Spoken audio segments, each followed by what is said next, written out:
Hey guys, in this video, I'll show you how to remove GoDaddy Coming Soon page.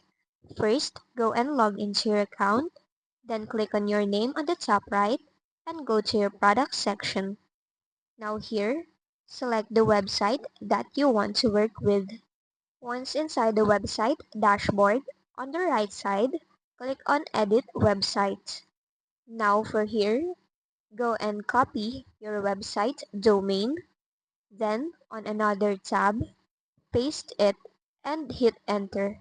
And as you can see, you have the coming soon page. This is because your website is not yet published. To remove that, it's just a matter of publishing it.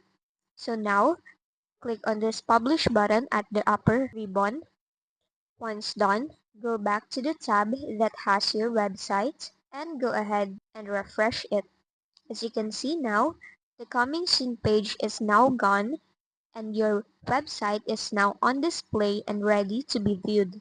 And that's just basically it. That's how you remove GoDaddy Coming Soon page.